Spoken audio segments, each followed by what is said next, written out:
আসসালামু আলাইকুম রহমতুল্লাহি ওয়া বারাকাতুহু। বন্ধুরা সবাই কেমন আছো? আলহামদুলিল্লাহ আমি ভালো আছি। গতকাল সকাল 7টা বাজে ছোট ছেলেকে নিয়ে রওনা দিলাম বাজার করতে।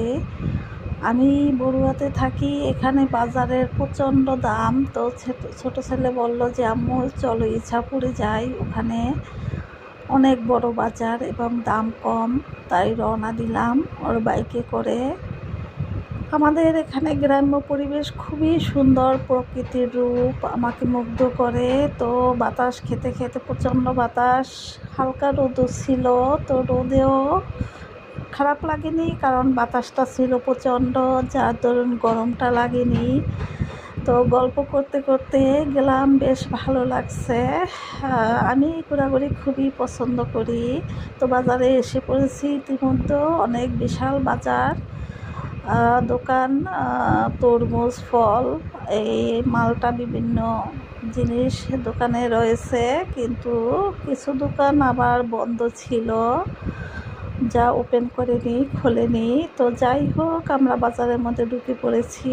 তো দেখলাম অনেক শসা, বিভিন্ন মাছ।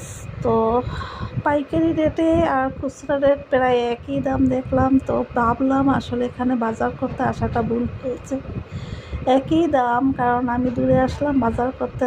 এরপরে বাজার অল্প কিছু করেছি, করার পরে চলে আসলাম।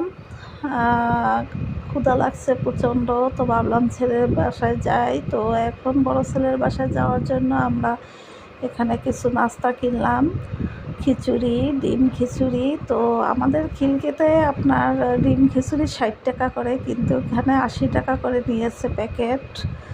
তো আসলে পরিবার সহ খেতে ভালোই লাগে, হোক না অল্প, তারপরেও একটা আনন্দের বিষয় আছে। বড় ছেলে মহা খুশি, ওর বাসায় পাটি বিছানো হয়েছে, বিছিয়ে একসাথে বসে খেলাম। তো দেখেন, পরিবারের সাথে একত্র হওয়া খুবই ভালো লাগে। তো একটু শেয়ার করলাম তোমাদের সাথে।